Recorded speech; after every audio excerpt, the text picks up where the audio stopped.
തമിഴിലും മറ്റ് ഭാഷകളിലുമൊക്കെ ഹൈലി പൊളിറ്റിക്കലായിട്ടുള്ള എന്ന് വെച്ചാൽ മനുഷ്യൻ്റെ പല വിധത്തിലുള്ള രാഷ്ട്രീയങ്ങൾ സംസാരിക്കുന്ന സിനിമകൾ ഉണ്ടാകുമ്പോൾ മലയാള ചലച്ചിത്ര സ്നേഹികളിൽ ഒരു വിഭാഗം ചോദിക്കുന്നൊരു ചോദ്യമാണ്, എന്തുകൊണ്ടാണ് അങ്ങനെയുള്ള സിനിമകൾ, അത്രയും ഹൈലി പൊളിറ്റിക്കലായിട്ടുള്ള സിനിമകൾ മലയാളത്തിൽ സംഭവിക്കാത്തതെന്ന്. ആ ചോദ്യത്തിനുള്ള ഉത്തരം ഒരുപക്ഷെ 1985 റിലീസായ യാത്ര എന്ന സിനിമയായിരിക്കും. ഇപ്പോഴും പല ആൾക്കാരുടെയും മനസ്സിൽ ആ സിനിമ തങ്ങി നിൽക്കുന്നത് പ്രണയത്തിൻ്റെ ഒരു സംഭവമായിട്ടാണ്. താൻ പ്രണയിക്കുന്ന വ്യക്തിക്ക് വേണ്ടിയിട്ട് ഒരുപാട് വർഷങ്ങളോളം കാത്തിരിക്കേണ്ടി വന്ന ഒരു പെൺകുട്ടി, അല്ലെങ്കിൽ അവൾ ഇനിയും തനിക്ക് വേണ്ടി കാത്തിരിക്കുന്നുണ്ടോ എന്ന പ്രതീക്ഷയോടെ ഒരു ബസ്സിൽ യാത്ര ചെയ്തുകൊണ്ടിരിക്കുന്ന ആ കാമുകൻ, ഇങ്ങനെയൊക്കെയുള്ള ഇമേജുകളാണ് പലരുടെയും മനസ്സിലുണ്ടാവുക. അതിലെ പാട്ടുകളും ഒക്കെ ആ പ്രണയത്തെയാണ് കൂടുതൽ നമ്മളിലേക്ക് എത്തിക്കുന്നത്.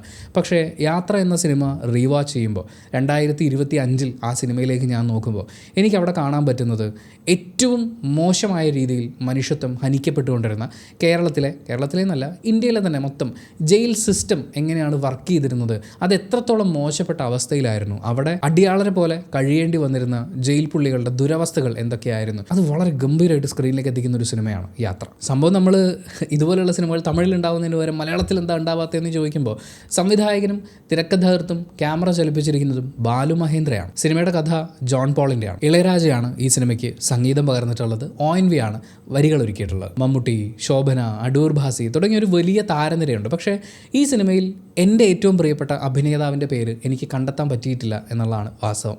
അദ്ദേഹത്തിൻ്റെ ഫോട്ടോ ഞാൻ കൊടുക്കാം. അദ്ദേഹം ഈ സിനിമയിൽ വളരെ കുറച്ച് സമയം മാത്രമാണ് പെർഫോം ചെയ്യുന്നത്. അയാളുടെ പെർഫോമൻസിലുണ്ട്, അയാളുടെ കോൺഫിഡൻസിലുണ്ട് അദ്ദേഹം ഒരുപാട് വേദികളിൽ നിറഞ്ഞാടിയിട്ടുള്ള ആളാണെന്ന്. ഒരു നാടകത്തിൻ്റെ ബാക്ക്ഗ്രൗണ്ട് അദ്ദേഹത്തിന് ഉണ്ടെന്നുള്ള കാര്യം 100% ഉറപ്പാണ്. പക്ഷേ അദ്ദേഹത്തിൻ്റെ പേര് സെർച്ച് ചെയ്ത് പോകുമ്പോൾ അവൈലബിൾ അല്ല. സിനിമ തുടങ്ങുന്ന സമയത്ത് കുറച്ച് അഭിനേതാക്കളുടെ പേരുകൾ എഴുതി കാണിക്കുന്നുണ്ട്. ആ പേരുകളൊക്കെ വെച്ച് സെർച്ച് ചെയ്തിട്ടും അദ്ദേഹത്തിൻ്റെ മുഖസാദൃശ്യമുള്ളൊരു അഭിനേതാവിനെ എനിക്ക് കണ്ടെത്താൻ പറ്റിയിട്ടില്ല. അത് എൻ്റെ തന്നെ തോൽവിയായിട്ട് തന്നെ ഞാൻ പറയുന്നു. കാര്യം അത്രയും നമുക്ക് ഇഷ്ടപ്പെട്ടിട്ട് ഒരാളെ കണ്ടെത്താൻ പറ്റുന്നില്ല എന്നുള്ളത് നിരാശയാണ്. ഞാൻ ഒരുപാട് പേരോട് ചോദിച്ചിട്ടുണ്ട്. ഉത്തരം കിട്ടുമ്പോൾ ഞാനത് കമൻറ്റ് ബോക്സിൽ പിൻ ചെയ്ത് വെക്കാം. അതുപോലെ തന്നെ നമ്മുടെ തിലകൻ, ഒരുപാട് നമുക്ക് പരിചിതരായ അഭിനേതാക്കൾ ഈ സിനിമയിലുണ്ട്. അവരൊക്കെ ഗംഭീരമായ പ്രകടനങ്ങൾ കാഴ്ചവെച്ചിട്ടുണ്ട്. ഞാൻ നേരത്തെ പറഞ്ഞു ഇളയരാജയാണ് ഈ സിനിമയ്ക്ക് വേണ്ടി സംഗീതം ഒരുക്കിയിട്ടുള്ളത്. ONV കുറിപ്പാണ് പാട്ടുകൾ എഴുതിയിട്ടുള്ളത്. പക്ഷേ അപ്പോഴും ഈ സിനിമയിൽ എൻ്റെ ഏറ്റവും പ്രിയപ്പെട്ട പാട്ട്, ഇപ്പോൾ തന്നെന്നും താനെന്നും താളത്തിലാടി ഒരുപാട് പേരുടെ ഫേവറേറ്റ് ആയിട്ടുള്ള പാട്ടാണ്, എൻ്റെയും ഇഷ്ടമുള്ളൊരു പാട്ടാണ്. പക്ഷേ എൻ്റെ ഏറ്റവും ഫേവറേറ്റ് ഈ സിനിമയിലെ കുന്നത്തൊരു കാടുണ്ട് എന്ന് പറഞ്ഞു തുടങ്ങുന്ന പാട്ടാണ്.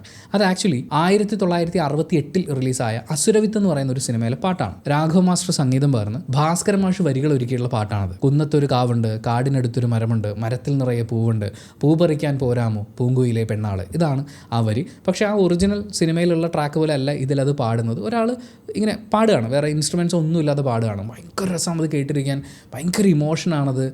നമുക്ക് ഒരുപാട് സ്നേഹമുള്ള ആൾക്കാരെയൊക്കെ മനസ്സിൽ ആലോചിച്ചുകൊണ്ട് ആ പാട്ട് കേട്ടാണ്ടല്ലോ നമ്മളങ്ങനെ ഇരുന്ന് പോകും. അത് ഈ സിനിമയിൽ ആലപിച്ചിരിക്കുന്നതും അതിഗംഭീരമായിട്ടാണ്. പിന്നെ ഈ സിനിമയിലെ പാട്ടുകളിലേക്ക്, അതിൻ്റെ വിഷ്വൽസിലേക്ക് കിടക്കുമ്പോഴും കുറച്ച് രസകരമായ കാഴ്ചകൾ പറയാനുള്ളത്, പിൽക്കാലത്ത് മമ്മൂക്കയുടെ നായികമാരായി വന്നിട്ടുള്ള അഭിനേതാക്കൾ ഈ സിനിമയിൽ ചൈൽഡ് ആർട്ടിസ്റ്റുകളായിട്ടുണ്ട് എന്നുള്ളതാണ്. മമ്മൂക്ക ബസ്സിൽ കയറിയതിന് ശേഷം ഞാനിവിടെ ഇരുന്നോട്ടെ എന്നൊരു കൊച്ചുകുട്ടിയോട് ചോദിക്കുന്നുണ്ട്. ആ കൊച്ചുകുട്ടി പിന്നീട് കൗരവർ എന്ന് പറയുന്ന സിനിമയിൽ മമ്മൂക്കയുടെ ഭാര്യയുടെ കഥാപാത്രത്തെ അവതരിപ്പിച്ച ആർട്ടിസ്റ്റാണ്. നമ്മൾ ഈ പഴയ സിനിമകൾ കണ്ടുകൊണ്ടിരിക്കുമ്പോൾ ഇതുപോലെ കുറേ കൗതുകകരമായ കാര്യങ്ങൾ നമുക്ക് കാണാനുണ്ടാവും.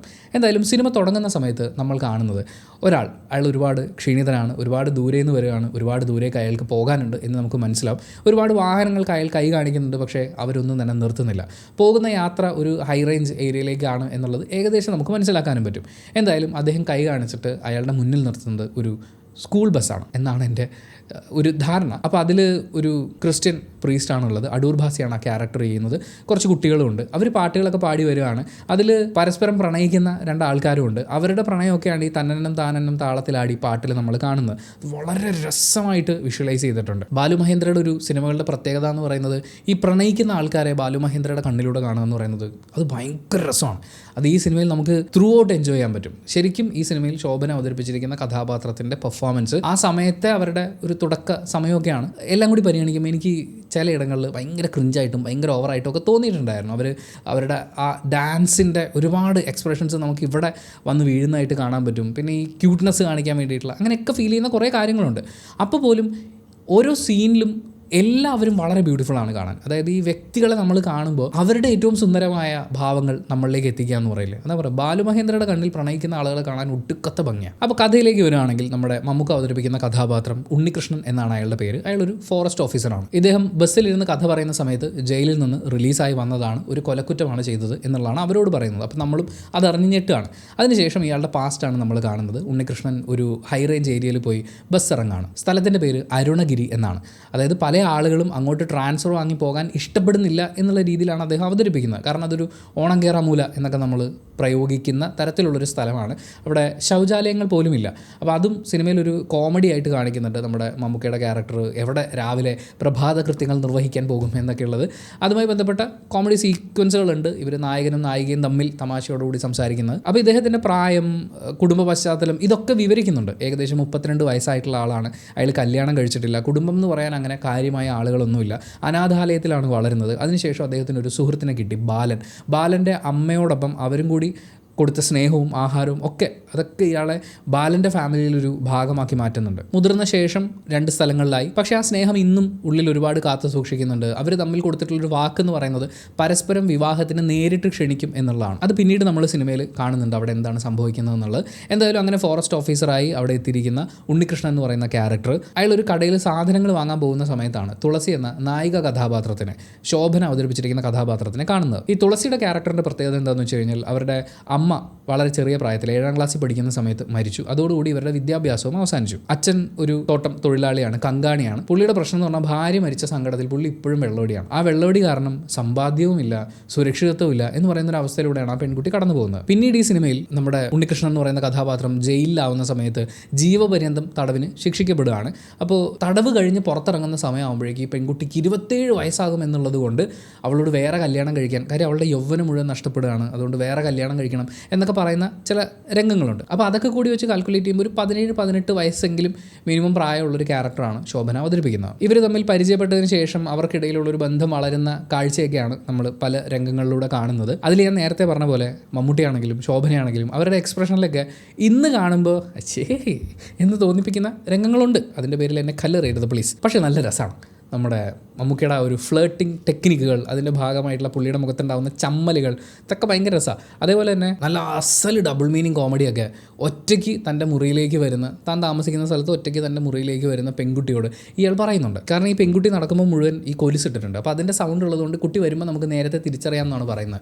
അപ്പോൾ ഇദ്ദേഹം ആ പെൺകുട്ടിയോട് പറയുന്നത് കല്യാണത്തിന് മുമ്പ് കൊലുസ് അഴിച്ചു വെച്ചിരിക്കണം എന്നുള്ളതാണ്. ബാക്കി നിങ്ങൾ സിനിമ കാണുമ്പോൾ മനസ്സിലാവും. അങ്ങനെ ഒരു 18 വയസ്സുള്ള പെൺകുട്ടിയുടെ അടുത്ത് ഡബിൾ മീനിങ് കോമഡിയൊക്കെ പറഞ്ഞ് അവളോട് ഫ്ലേർട്ട് ചെയ്ത് അവരുടെ ഇഷ്ടം സ്വാഭാവികമായി അവർക്കിടയിൽ ഒരു ഇഷ്ടം ഉണ്ടായി വരുന്നുണ്ട്. പിന്നെ ഈ പെൺകുട്ടിയാണെങ്കിലും നമ്മൾ കണ്ടു വളരെ അരക്ഷിതമായൊരു സാഹചര്യത്തിലാണ് ജീവിക്കുന്നത്. വളരെ സുരക്ഷിതമായ ഒരു ഭാവി ആഗ്രഹിക്കുന്ന ഒരാളെന്നുള്ള നിലയ്ക്ക് അയാളോടൊരു ഇഷ്ടം ഉണ്ടാകുന്നുണ്ട്. വീണ്ടും ഞാൻ പറയാം, ഞാൻ റോസ്റ്റിംഗ് എന്നുള്ളൊരു അർത്ഥത്തിലൊന്നുമല്ല പറയുന്നത്. പക്ഷേ ഹൊയ്യാര ഹൊയ്യ എന്ന് പറയുന്ന ആ സിനിമയിലെ പാട്ടിലേക്ക് വരുമ്പോൾ യമുന തീരെ എന്ന് പറയുന്ന ട്രാക്ക്, അതിൻ്റെ ഡാൻസൊക്കെ കാണുമ്പോൾ ചില ആംഗിളിൽ ഇവർ സുംബയാണോ ഉദ്ദേശിച്ചത് എന്നൊക്കെ തോന്നിപ്പോകുന്ന പോലെ. കാര്യം ക്യാമറ വെച്ചിരിക്കുന്ന ആംഗിളും ഏത് ശരീരഭാഗമാണ് കാണിക്കുന്നത് എന്നൊക്കെ ഉള്ളതുകൊണ്ട് അതിപ്പോൾ കാണുമ്പോൾ എനിക്ക് നായികയോട് നായകന് പ്രണയം തോന്നുന്ന പാട്ട് എന്നുള്ളതിനപ്പുറത്തേക്ക് അതിൻ്റെ വിഷ്വലൈസേഷനിൽ കുഴപ്പങ്ങൾ ഫീൽ ചെയ്യുന്നുണ്ട്. പക്ഷേ അത് ആ ഒരു കാലഘട്ടത്തിൻ്റെ നീഡായിരുന്നു, ആ കാലഘട്ടത്തിൻ്റെ അവതരണമായിരുന്നു. അപ്പോൾ നമ്മൾ ഒരുപാട് അതിൽ കയറി കൊട്ടാരം പണിതിട്ട് കാര്യമില്ല.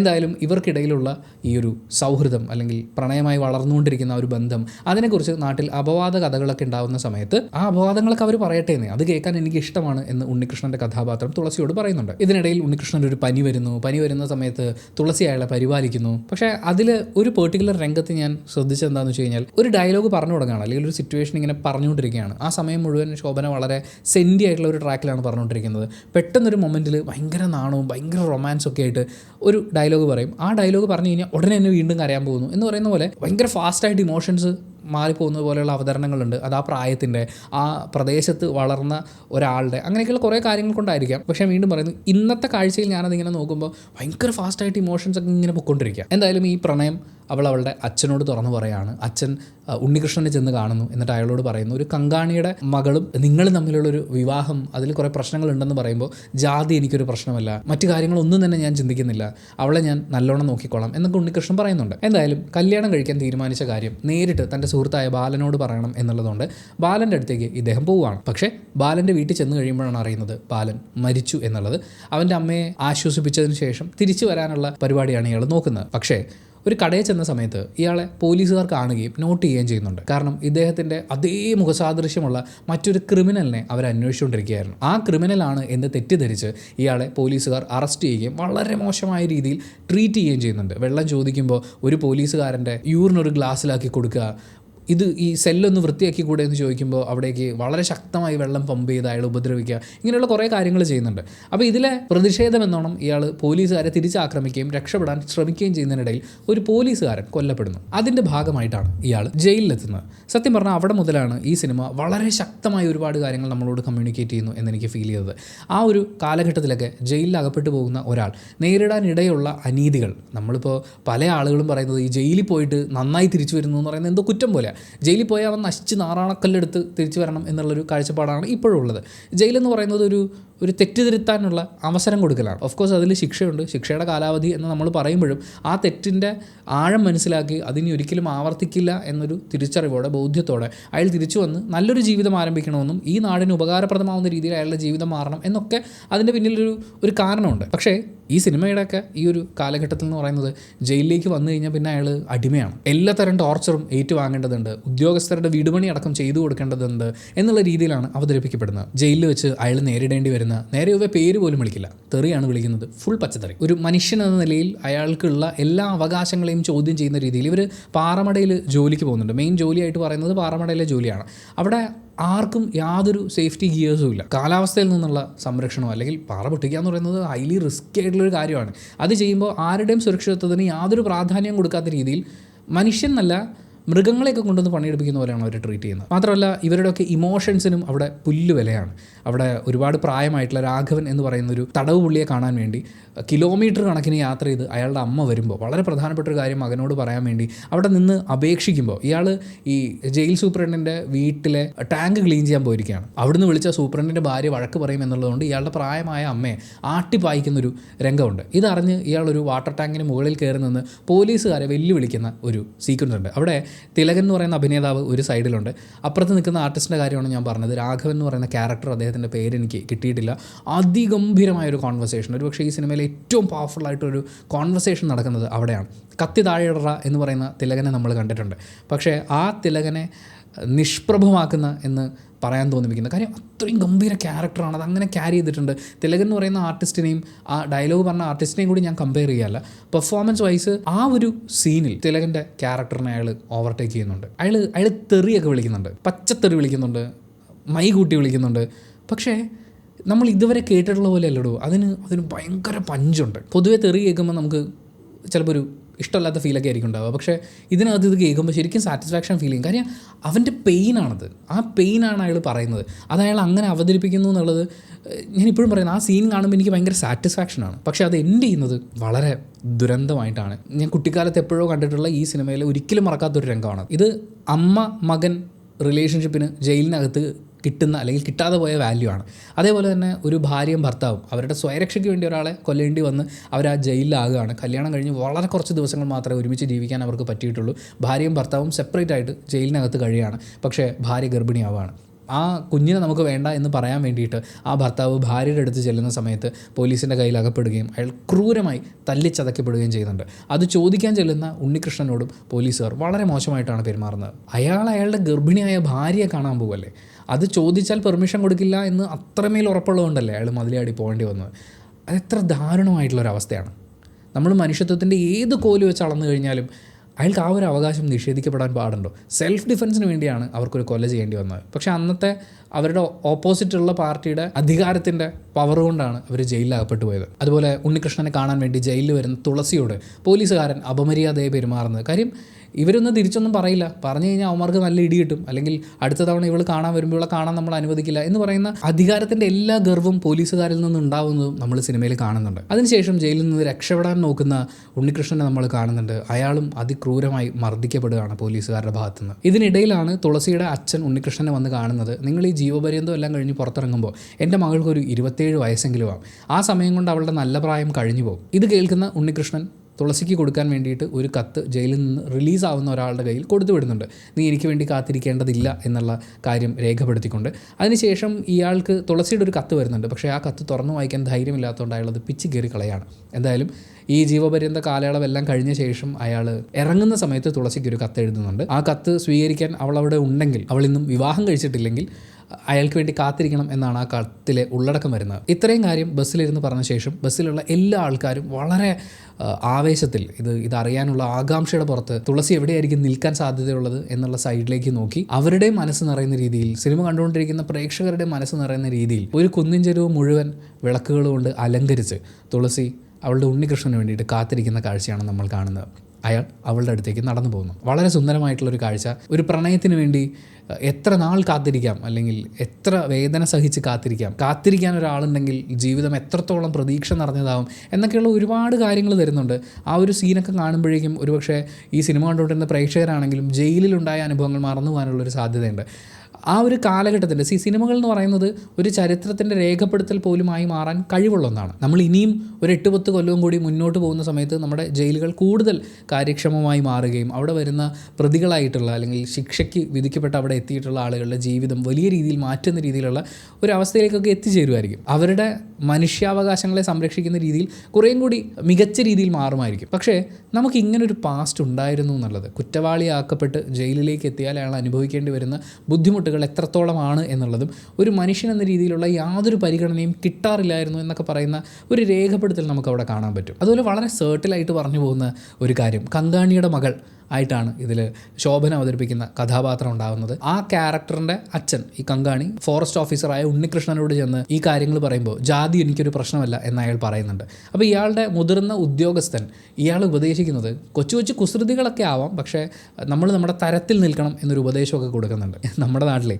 ഈ പച്ചയ്ക്ക് ജാതിയെ എതിർക്കുന്ന സിനിമകൾ ഉണ്ടായിക്കഴിഞ്ഞാലും ആ സിനിമയിൽ സൂപ്പർ സ്റ്റാർ ഉണ്ടെങ്കിൽ അത് സൂപ്പർ പടമാണെന്ന് പറയുകയും പക്ഷേ അതിൽ ജാതിയെക്കുറിച്ച് സംസാരിക്കരുത് എന്ന് പറയുകയും ചെയ്യുന്ന ഒരു പ്രത്യേക മാനസികാവസ്ഥയുള്ള വിവരദോഷികൾ ഇഷ്ടം പോലെയുണ്ട്. അവരും ഒരു പക്ഷേ ഈ സിനിമയിലും ഈ പറയുന്ന ജാതിക്കെതിരെയുള്ള ഒരു കോൺവെർസേഷൻ ഉണ്ടെന്ന് പറഞ്ഞു കഴിഞ്ഞാൽ ഇതിൽ അങ്ങനെ ഒന്നുമില്ല എന്നൊക്കെ പറഞ്ഞു കളയും. പക്ഷേ കൃത്യമായ ജാതീയ വേർതിരിവുകളുള്ള, സാമൂഹ്യ വേർതിരിവുകളുള്ള 2 പേർക്കിടയിൽ പ്രണയം ഉണ്ടായി വരികയും ആ പ്രണയത്തിന് വേണ്ടി, അതിൻ്റെ സക്സസ്സിന് വേണ്ടി എത്ര വേണമെങ്കിലും കാത്തിരിക്കാമെന്നും എത്ര വേദന വേണമെങ്കിലും സഹിക്കാമെന്നും പിന്നീട് ഒന്നിക്കാമെന്നൊക്കെയുള്ള ഒരുപാട് പ്രതീക്ഷ നിറയുന്ന കാര്യങ്ങൾ സിനിമയിൽ അവതരിപ്പിക്കുന്നുണ്ട്. ഞാൻ നേരത്തെ പറഞ്ഞില്ലേ, ഹൈലി പൊളിറ്റിക്കലായിട്ടുള്ള മനുഷ്യൻ്റെ രാഷ്ട്രീയം സംസാരിക്കുന്ന സിനിമകൾ മലയാളത്തിൽ ഉണ്ടായിട്ടില്ലേ എന്ന് ചോദിച്ചു കഴിഞ്ഞാൽ യാത്ര നമുക്ക് മുന്നിലേക്ക് എടുത്തു വെക്കാം. തിലകൻ അവതരിപ്പിച്ചിട്ടുള്ള ആ പോലീസുകാരൻ, അയാളുടെ കാർക്കശ്യ സ്വഭാവം എന്നൊക്കെ കുറച്ചേ ഉള്ളൂ, കുറച്ച് ഡയലോഗുകളും സീക്വൻസുകളേ ഉള്ളൂ. അവിടെയൊക്കെ ഗംഭീരമായിട്ട് വന്നിട്ടുണ്ട്. KPSC സണ്ണി അദ്ദേഹം ചെയ്തിട്ടുള്ള പോലീസുകാരൻ ക്യാരക്ടർ വെറുപ്പിക്കൽ എന്നൊക്കെ പറഞ്ഞാൽ ശരിക്കും പറഞ്ഞാൽ വളരെ കുറച്ച് സമയം മാത്രമാണ് അയാളൊക്കെ സ്ക്രീനിലുള്ളത്. പക്ഷേ എന്ത് ഗംഭീരമായിട്ടാണ് അവർ ഡെലിവർ ചെയ്യുന്നത്. ആലമൂടൻ ഒരു കടയിൽ സാധനം എടുത്തു കൊടുക്കുന്ന ആളാണ്. പക്ഷേ ഇയാൾ ഡയലോഗ് പറയുമ്പോൾ, ഇയാൾ എക്സ്പ്രഷൻ ഇടുമ്പോൾ എന്താണിത്? ആ കടയിലെ ഒരാൾ, നമ്മൾ എത്രയോ കടകളിൽ കാണുന്ന മറ്റേ കുൽസിത മനോഭാവമൊക്കെയുള്ള കടക്കാരൻ എന്ന് പറയുന്നത് ഡിറ്റോ ആണ്. കുഞ്ചൻ്റെ ക്യാരക്ടർ, ഇവരൊക്കെ എന്തായിരുന്നു മലയാള സിനിമയിൽ ചെയ്തുകൊണ്ടിരുന്നതെന്നൊന്ന് ആലോചിച്ച് നോക്കുക. അത്രയും നാച്ചുറലായി ആ ഒരു കാലഘട്ടത്തിനെ മാർക്ക് ചെയ്യത്തക്ക രീതിയിൽ നമുക്ക് ഇന്നും റിലേറ്റബിളായിട്ട് ഫീൽ ചെയ്യുന്ന രീതിയിൽ ആ കഥാപാത്രങ്ങളെയൊക്കെ അവതരിപ്പിച്ചിട്ടുള്ള ഈ അഭിനേതാക്കളെയൊക്കെ നമ്മൾ എന്താണ് വിളിക്കേണ്ടത്? ഇളയരാജ ഒരുക്കിയിട്ടുള്ള പാട്ടുകളെക്കുറിച്ച് എന്താണ് പറയാനുള്ളത്? ഇന്നും തന്നെന്നും താനെന്നും താളത്തിലാടി അതിലൊരു പോർഷൻ അവസാനിക്കുന്നത് ദൂരെ പെൺകിളി കാത്തിരുന്നു എന്നുള്ളതാണ്. ആ ലാൻഡിങ് ഒക്കെ ഉണ്ടല്ലോ, നിങ്ങൾ ഇനി ആ പാട്ട് കേൾക്കുമ്പോൾ ആ പോർഷൻ്റെ ലാൻഡിങ് ഒക്കെ ഒന്ന് പ്രത്യേകം ശ്രദ്ധിച്ച് നോക്കിയേ. എന്തൊരു ബ്യൂട്ടിഫുൾ ആയിട്ടാണ് ആ സിനിമയുടെ കഥ തന്നെ അവിടെ ഇങ്ങനെ പറഞ്ഞു പോവുകയാണ്. ഒരൊറ്റ വാചകത്തിലൊക്കെ നമുക്കത് മുഴുവൻ ഫീൽ ചെയ്യാൻ പറ്റും. ONVയുടെ വരികളാണ്. നിർബന്ധമായി നിങ്ങൾ ഞാൻ നേരത്തെ പറഞ്ഞ പാട്ട് കേട്ട് നോക്കണേ. മുഴുവൻ സിനിമ ചിലപ്പോൾ നിങ്ങൾക്ക് റീവാച്ച് ചെയ്യാൻ പറ്റിയില്ല എന്ന് വരും, സമയമൊന്നും കിട്ടിയില്ല എന്ന് വരും. സിനിമയുടെ ഏകദേശം ഒരു 3/4 ഭാഗത്തേക്ക് വരുമ്പോൾ യൂട്യൂബിലാണെങ്കിൽ ഞാനിപ്പോൾ ടൈം സ്റ്റാമ്പ് ചെയ്യാം എവിടെയാണ് അത് വരുന്നതെന്നുള്ളത്. ആ ഒരു പോർഷനിലേക്ക് ഒന്ന് നീട്ടിക്കൊണ്ട് പോയിട്ട് ആ പാട്ടൊന്ന് കേട്ട് നോക്കണം. അത് കണ്ണടച്ചൊന്നിരുന്ന് കേട്ട് നോക്കണം. എവിടെയോ ഒരു സ്ഥലത്ത് നമുക്കത് കൊള്ളും. അപ്പോൾ അത്രയാണ് യാത്ര എന്ന് പറയുന്ന സിനിമ 2025 ഒന്നുകൂടി കണ്ടു നോക്കുമ്പോൾ എനിക്ക് ഫീൽ ചെയ്യുന്ന കാര്യങ്ങൾ. നിങ്ങൾ ഈ സിനിമ കണ്ടിട്ടുള്ള ആളാണെങ്കിൽ നിങ്ങളുടെ അഭിപ്രായങ്ങൾ കമൻറ്റ് ബോക്സിൽ രേഖപ്പെടുത്തുക. നിങ്ങളുടെ ഓർമ്മകൾ, ചിലപ്പോൾ സിനിമയായിട്ട് ബന്ധപ്പെട്ട് ഒരുപാട് ഓർമ്മകളൊക്കെ ഉണ്ടാവും. തിയേറ്ററിൽ കണ്ടിട്ടുള്ള ഒരാളായിരിക്കും നിങ്ങൾ. അങ്ങനെയാണെങ്കിൽ ആ ഓർമ്മകൾ കൂടി രേഖപ്പെടുത്തുക. Thank you so much for watching this video. Video ഇഷ്ടപ്പെട്ട ലൈക്ക് ചെയ്യുക, കമൻറ്റ് ചെയ്യുക, ഷെയർ ചെയ്യുക, സബ്സ്ക്രൈബ് ചെയ്യുന്ന കാര്യം പരിഗണിക്കുക.